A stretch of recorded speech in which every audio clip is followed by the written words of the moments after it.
Presiding officer ಆಗಿ doctor Shri Prakash B Puttur ಮತ್ತು chief guest ಆಗಿ ಕೇಶವ HR ಅವರು ಆಗಮಿಸಲಿದ್ದಾರೆ. ಹಾಗೂ ನಮ್ಮ ಕ್ಲಬ್ಬಿನ ನಮ್ಮ ಅಂದರೆ ರೋಟರಿ ಸಿಟಿಯ ಸದಸ್ಯರಾದ ಪ್ರಮೋದ್ ಕುಮಾರ್ ಅವರು ಝೋನಲ್ ಅಸಿಸ್ಟೆಂಟ್ ಗವರ್ನರ್ ಆಗಿದ್ದಾರೆ. ಹಾಗೂ ಝೋನಲ್ ಲೆಫ್ಟಿನೆಂಟ್ ಡಾಕ್ಟರ್ ಪುರುಷೋತ್ತಮ್ ಅವರು ಕೂಡ ಇದರಲ್ಲಿ ಭಾಗವಹಿಸಲಿದ್ದಾರೆ. ಹಾಗೂ ಎಲ್ಲ ಸದಸ್ಯರು ಕೂಡ ಬರಲಿಕ್ಕಿದ್ದಾರೆ. ನಮ್ಮ ಮುಂದಿನ ಯೋಜನೆಗಳು ಈ ವರ್ಷಕ್ಕೆ ನಮ್ಮ ಕೊಡಿಯಾಲ್ಬೈಲ್ ಗೌಡ ಸಮಾಜ ಭವನದಲ್ಲಿ ಒಂದು ರೋಟರಿ ಡಿಸ್ಟ್ರಿಕ್ಟಿನ ಒಂದು ಮೆಂಬರ್ಶಿಪ್ ಡೆವಲಪ್ಮೆಂಟ್ ಎಂಬ ಸೆಮಿನಾರ್ ನಡೆಯಲಿಕ್ಕಿದೆ. ಒಂದು 400-500 ಜನರ ಭಾಗವಹಿಸುವಂತ ಒಂದು ಸಮಾರಂಭ. ಅದಲ್ಲದೆ ಒಂದು ಸುಸಜ್ಜಿತ ರಂಗಮಂದಿರ ಕಟ್ಟುವ ಒಂದು ಪ್ರಾಜೆಕ್ಟ್ ಕೂಡ ಇದೆ ಇಲ್ಲಿ ನಮ್ಮ ಬಿತ್ತಡ್ಕ ಶಾಲೆಯಲ್ಲಿ. ಅದು ಅಂದರೆ ಅಲ್ಲಿಗ ರಂಗಮಂದಿರದ ಕೊರತೆ ಇದೆ ಸ್ವಲ್ಪ, ಆದ ಕಾರಣ ಒಂದು ಸುಸಜ್ಜಿತವಾದ ರಂಗಮಂದಿರವನ್ನು ಕೂಡ ಕಟ್ಟುವ ಆಲೋಚನೆ ಇದೆ. ಮತ್ತು ನಮ್ಮ KSRTC ಬಸ್ ಸ್ಟ್ಯಾಂಡ್ ಅಲ್ಲಿ ಒಂದು ಮಹಿಳೆಯರಿಗಾಗಿ ಒಂದು ಮಕ್ಕಳಿಗೆ ಹಾಲು ಉಣಿಸುವ ಒಂದು ಕೊಠಡಿ ಕೂಡ ಮಾಡುವ ಒಂದು ಆಲೋಚನೆ ಇದೆ. ಇವಿಷ್ಟೊಂದು ಮೇಜರ್ ಪ್ರಾಜೆಕ್ಟ್. ಅದಲ್ಲದೆ ಬಾಕಿ ಉಳಿದಂತೆ ನಾವು ಸಾಮಾಜಿಕವಾದ ಕೆಲವೊಂದು ಕಾರ್ಯಕ್ರಮಗಳು ಅಗತ್ಯ ಬಿದ್ದಲ್ಲಿ ನಮಗೆ ತುರ್ತು ಕಾರ್ಯಕ್ಕೆ ಒಂದು ಹುಲ್ಲು ತೆಗೆಯುವ ಮೆಷಿನ್, ವೀಡ್ ಕಟ್ಟಿಂಗ್ ಮೆಷಿನ್ ಅನ್ನು ಕೂಡ ಕೊಡ್ಲಿಕ್ಕಿದ್ದೇವೆ.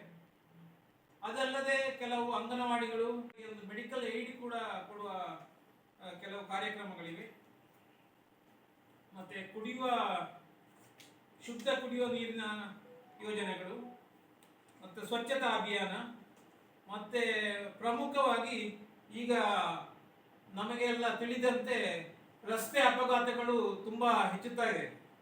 ಆದ ಕಾರಣ ಇದಕ್ಕೆ ಒಂದು ಯೂತ್ ಅವೇರ್ನೆಸ್ ಅಂದರೆ ಕಾಲೇಜ್ ಮಕ್ಕಳಿಗೆ ಒಂದು ಇದರ ಬಗ್ಗೆ ಸರಿಯಾದ ಮಾಹಿತಿ ಮತ್ತೆ ಅವಸರದಲ್ಲಿ ಮಾಡುವಂತ ಕೆಲಸವನ್ನು ನಿಲ್ಲಿಸಲು ಅಂದರೆ ಕಡಿಮೆಗೊಳಿಸಲು, ಅಪಘಾತ ಕಡಿಮೆಗೊಳಿಸಲು ನಾವೊಂದು ಬುಕ್ಲೆಟ್ ಮಾಡಿದ್ದೇವೆ ರೋಟರಿ ಕ್ಲಬ್ ಇಂದ. ಇದನ್ನು ಪ್ರತಿ ಶಾಲೆಗೆ ಅಂದರೆ ಹೆಚ್ಚಿನ ಶಾಲೆಗಳಿಗೆ ಅಂದರೆ ಹೈಸ್ಕೂಲ್ ಮತ್ತೆ PUC ಮತ್ತೆ ಡಿಗ್ರಿ ಇಂಥ ಪ್ರೈಮರಿ ಅವರಿಗೆ ಕೊಟ್ಟು ದೊಡ್ಡ ಪ್ರಯೋಜನ ಆಗುದಿಲ್ಲ. ಆದ ಕಾರಣ ಸ್ವಲ್ಪ ದೊಡ್ಡ ಮಕ್ಕಳಿಗೆ ಇದರ ಬಗ್ಗೆ ಮಾಹಿತಿ ಕೊಟ್ಟು ಅವರಿಗೆ ಒಂದು ಹ್ಯಾಂಡ್ ಬುಕ್, ಒಂದು ಸಣ್ಣ ಕೈಪಿಡಿಯನ್ನು ಕೂಡ ಹಂಚುವ ಇದರಲ್ಲಿ ಇದ್ದೇವೆ. ಅಂದ್ರೆ ಜನರಿಗೆ ಒಂದು ಮನವರಿಕೆ ಆಗಬೇಕು. ಇದು ಇಂಥ ರಸ್ತೆ ಅಪಘಾತಗಳು ಆಗೋದು ನಿಮಗೆಲ್ಲ ಗೊತ್ತಿರುವ ಹಾಗೆ, ಮೊಬೈಲ್ ಫೋನ್ ಅಲ್ಲಿ ಮಾತಾಡೋದು, ಅದು ಇದು ಟ್ರಾಫಿಕ್ ನಿಯಮ ಉಲ್ಲಂಘನೆ ಆಗುದು ಇಂಥದೆಲ್ಲ.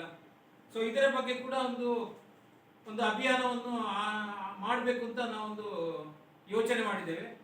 ಅದರ ಒಂದು ಕೈಪಿಡಿ ಕೂಡ ತಯಾರಾಗ್ತಾ ಇದೆ. ಅದಲ್ಲದೆ ಹೆಲ್ತ್ ಅವೇರ್ನೆಸ್ ಪ್ರೋಗ್ರಾಮ್ಸ್ ಅಂದ್ರೆ ಈಗಾಗಲೇ ನಿಮಗೆ ಗೊತ್ತಿದ್ದ ಹಾಗೆ ಈ ಸರ್ವೈಕಲ್ ಕ್ಯಾನ್ಸರ್ ಇಂಥ ಕೆಲವೊಂದು ಕಾಯಿಲೆಗಳು, ಇದರ ಬಗ್ಗೆ ಮತ್ತೆ CPR, ಈಗ ಒಬ್ಬ ಹೃದಯಾಘಾತ ಆದವನಿಗೆ ಪ್ರಥಮ ಅಂದ್ರೆ ಇದು ಅಗತ್ಯ ತುರ್ತು ಚಿಕಿತ್ಸೆ ಮಾಡಬೇಕಾದಂತ ಹಾಸ್ಪಿಟಲ್ಗೆ ಹೋಗುವ ಮೊದಲು ಅವನನ್ನು ಇಂಥ ಪ್ರಥಮ ಚಿಕಿತ್ಸೆ ಮಾಡಿದರೆ ಅವರ ಜೀವ ಉಳಿಯುವ ಒಂದು ಚಾನ್ಸ್ ಇದೆ. ಆದ ಕಾರಣ ಅದಕ್ಕೆ ಬೇಕಾದಂತ ಒಂದು ಪ್ರಥಮ ಚಿಕಿತ್ಸಾ ಮಾಹಿತಿಯನ್ನು ಕೂಡ ನಾವು ಕೊಡ್ಲಿಕ್ಕೆ ಇದ್ದೇವೆ.